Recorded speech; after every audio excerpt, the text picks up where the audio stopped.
usisahau kusubscribe, like na kucomment.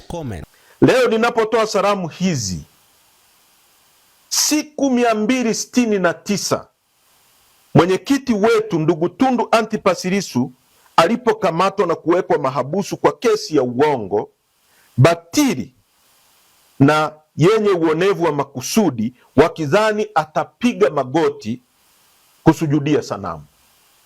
Chadema na Watanzania kwa ujasiri tunajivunia kuwa na Tundu Antipas Lissu kama tunu ya taifa, mtetezi wa haki na mwenye kupinga uonevu, mtetezi wa utawala wa sheria, demokrasia na rasilimali za nchi, ambaye husimama katika misingi ya ukweli. Kwa sauti kubwa, kwa niaba ya Watanzania wengi, tunataka Tundu Antipas Lissu aachiliwe bila masharti yoyote, maana sio muhaini, hajasema uongo wala hajafanya uchochezi wowote. Yote aliyoyasema ni kweli, na ndiyo msimamo ambao Watanzania wanaunga mkono. Kuendelea kumshikilia ndugu Lissu kwa sababu zinazoonekana na Watanzania wote kuwa ni ubatili, uongo na uonevu, ni kuendelea kutia unajisi mifumo ya haki na mamlaka ya dola, kwa kushusha zaidi na kuendelea kufanya wananchi kupoteza imani na mifumo ya uendeshaji wa mashauri na mifumo ya haki nchini. Hata hivyo, watesi wetu wanaelewa kuwa dhahabu ili ing'ae, ili iendelee kung'aa na thamani yake iendelee kuongezeka, hivyo ndugu Tundu Lissu anaendelea kuwa dhahabu inayoendelea kuongezeka thamani, pia ni tunu ya taifa hili katika mapambano ya kudai utawala wa demokrasia na haki hapa nchini. Aidha, kama chama na nchi kwa ujumla, tunatambua, kuheshimu jina la Tundu Antipas Lissu kupendekezwa, yaani kuwa nominated kwenye mchakato wa awali wa mshindi wa tuzo ya Nobeli. Kwa hakika hii ni heshima sana kwa chama chetu, nchi yetu na bara la Afrika kwa ujumla. Namba 3, umoja wa chama, nguzo ya mapambano ya kitaifa.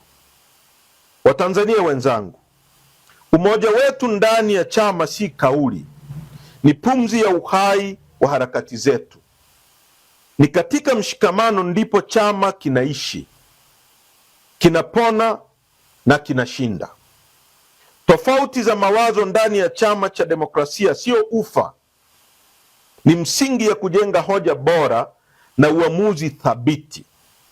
Tunapokubaliana kutofautiana kwa heshima na kusimama pamoja mara baada ya maamuzi yanapofikiwa, tunaifanya Chadema iwe bora zaidi. Nguvu ya kimaadili, na iwe na nguvu ya kimaadili na kisiasa isiyoyumbishwa. Kama alivyosema Aristotle, umoja wa wengi ni nguvu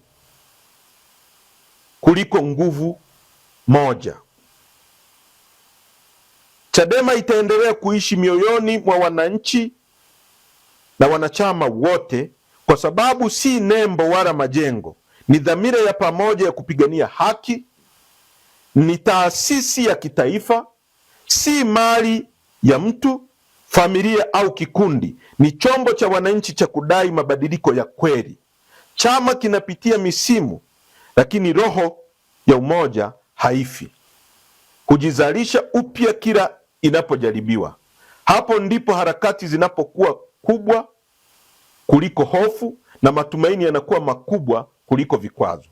Ili kwa wa kwanza kupata habari zetu, tafadhali usisahau kusubscribe, like na kucomment.